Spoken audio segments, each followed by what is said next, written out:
ఆనపకాయ పచ్చికారంతో కూర. దీనికి కావాల్సింది ముందరగా చిన్న సైజు ఆనపకాయని లేతగా ఉన్నది చూసుకోవాలి. చాలా లేతగా ఉంటే చాలా రుచిగా ఉంటుంది కూర.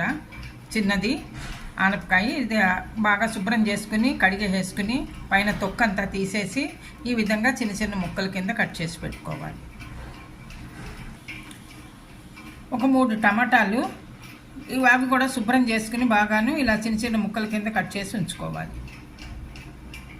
పచ్చికారం తయారు చేసుకునేందుకు ఒక 5 పచ్చిమిరపకాయలు, కారానికి సరిపడా. కారం ఎక్కువ తినేవాళ్ళు అయితే ఇంకో 2 పచ్చిమిరపకాయలు వేసుకున్నా ఇబ్బంది లేదు, ఇలా వేసుకోవచ్చు. కొత్తిమీర కొద్దిగాను, ఇదిగో ఇంత కొత్తిమీర బాగా క్లీన్ చేసి పెట్టుకోవాలి, మట్టి అది ఉంటుంది. చిన్న అల్లం ముక్క, ఈ విధంగా ఇంత అల్లం ముక్కను తీసుకుని క్లీన్ చేసుకుని రెడీ పెట్టుకుని ఉంచుకోవాలి. కూర తయారు చేసుకునేందుకు ముందరగా ఒక ప్యాన్ పెట్టుకుని 1 స్పూన్ ఆయిల్ వేసుకోవాలి. ఇందులో పోపు దినుసులు వేసుకోవాలి. దీంట్లో కొద్దిగా శనగపప్పు, 1 స్పూన్ శనగపప్పు, 1 స్పూన్ మినప్పప్పు, 1/2 స్పూన్ జీలకర్ర, కొద్దిగా ఆవాలు,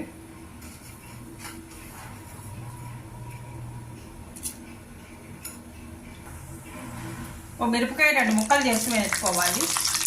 ఇది కూడా కొద్దిగా వేయించుకోవాలి. పోపు వేసుకోండి. పోపులు లో ఫ్లేమ్లో పెట్టి వేయించుకోవాలి. వేయించుకుంటేనే అంతా ఈవెన్గా వేగుతుంది పోపు.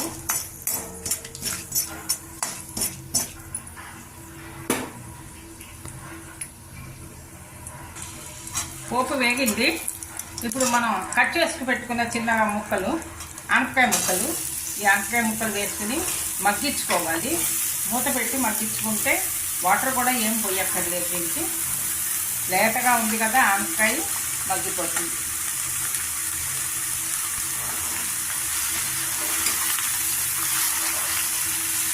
బాగా మిక్స్ చేసుకోవాలి. కూరకి తగినంత ఉప్పు, 1/2 స్పూన్ పసుపు,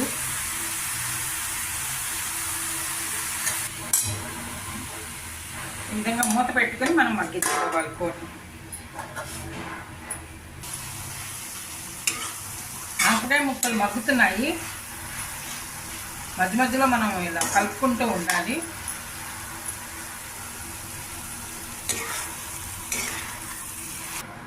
ఆనపకాయ ముక్కలు మగ్గేలోగా కారం రెడీ చేసుకోవాలి. పచ్చికారానికి ముందరగా తీసుకున్న అల్లం ముక్కలు, అల్లాన్ని చిన్న చిన్న ముక్కల కింద ఇలా కట్ చేసుకున్నాం. మిక్సీ జార్లో వేసుకొని మిక్సీ చేసుకోవాలి. ఇవి తీసుకున్న పచ్చిమిరపకాయలు,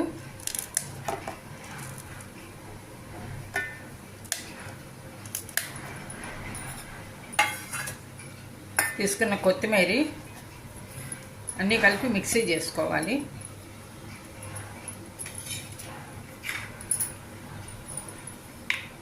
అల్లం పచ్చిమిరపకాయ కొత్తిమీర పేస్ట్ రెడీ అయింది.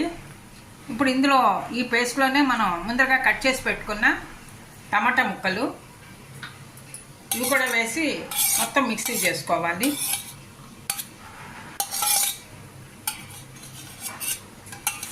ఆనపకాయ ముక్కలు మగ్గాయి. ఇప్పుడు ఇందులో మిక్సీ చేసుకున్న అల్లం పచ్చిమిరపకాయ టమాటా మొత్తం అంతా ప్యూరీ చేశాను. టమాటా ప్యూరీ అది అన్నీ కలిపి ఇందులో మగ్గించుకోవాలి. ఈ ఫ్లేవర్ అంతా ఆనపకాయ ముక్కలకు పట్టాలి కదా, అందుకని దీంట్లో మగ్గించుకోవాలి. ఇప్పుడు మిక్సీ జార్లో కొద్దిగా వాటర్ పోసి ఇవి కూడా వేసేస్తున్నాను. బాగా మిక్స్ చేసుకోవాలి.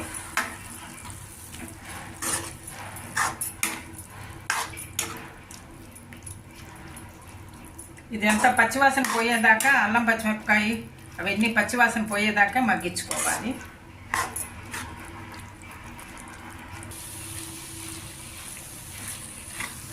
టమాటా ప్యూరీ, అల్లం పచ్చిమిరపకాయ అన్నీ మగ్గాయి. దీంట్లోనూ కూర రెడీ అయింది.